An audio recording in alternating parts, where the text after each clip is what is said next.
आ गए आप स्वागत કરશું તમારું આપની યુટ્યુબ ચેનલ પીડર ક્લાસીસની અંદર સ્ટુડન્ટ્સ લાસ્ટ વિડિયોની અંદર મેં તમને આપનો પર્યાવરણ ચેપ્ટર 13 ના મોસ્ટ આઈએમપી પ્રશ્નો આપ્યા હતા એની પહેલા મેં તમને ચેપ્ટર 2 એસિડ બેઝ ના મોસ્ટ આઈએમપી પ્રશ્નો આપ્યા એ વિડિયો ન જોયો હોય તો આ વિડિયોના ડિસ્ક્રિપ્શનમાં એની લિંક મૂકીશું જોઈ લેજો ઓકે તો સ્ટુડન્ટ્સ હવે આપણે આ વિડિયોની અંદર હું તમને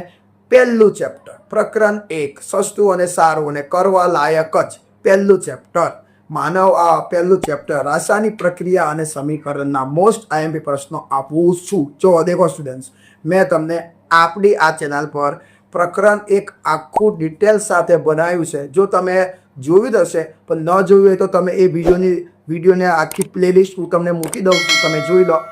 આખું ચેપ્ટર મેં તમને ડિટેલમાં બનાવી છે દરેકે દરેક થિયરી બનાવી છે પરંતુ આ વિડીયો હું બનાવવા જઈ રહ્યો છું ઓનલી ફોર ફર્સ્ટ એક્ઝામ પ્રથમ પરીક્ષાને ધ્યાનમાં રાખીને જો તમારી તૈયારી કમ્પ્લીટ હોય તો કોઈ વાંધો જ નથી તો પણ તમે એકવાર જોઈ લો કંઈ રહી તો નહીં ગયું ને પણ જો તમે એ પ્રકારના વિદ્યાર્થી છો જે તમે આખા વર્ષમાં કંઈ વધારે તૈયારી નહીં કરી તો ડોન્ટ વરી તમને હું જે પ્રશ્નો આપું એટલા તમે કમ્પ્લીટ કરી દો તમારું પહેલા ચેપ્ટરના માર્ક્સ કઈ જવાના જે પહેલું પ્રકરણ છે રાસાયણિક પ્રક્રિયા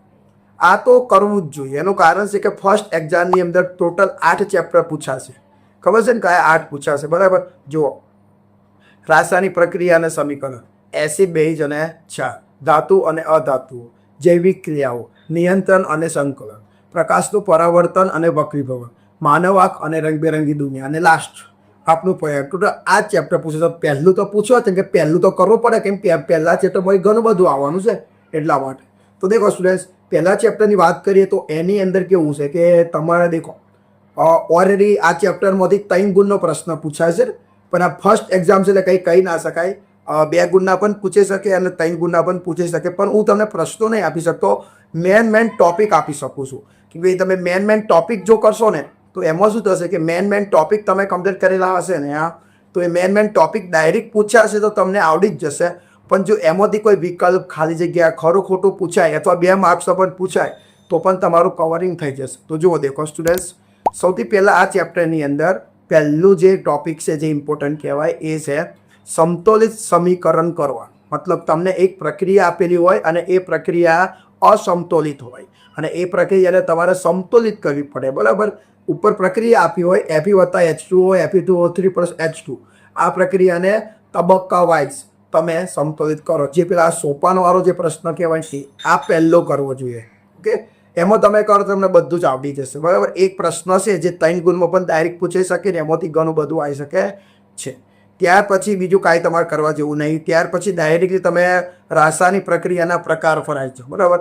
તો રાસાયણિક પ્રક્રિયાના પ્રકાર ટોટલ 5-6 છે તો એમાં દેખો પહેલું સંયોગીકરણ પ્રક્રિયા જે ટોપિક છે ને ડિટેલ સાથે કમ્પ્લીટ રીતે ભણી લો સંયોગીકરણ પ્રક્રિયાવાળો જે પ્રશ્ન છે કરી દો આ પ્રશ્ન 3 ગુણમાં પણ પૂછાઈ શકે આ વખત પૂછાયેલો બોર્ડમાં અને આ પ્રશ્ન કદાચ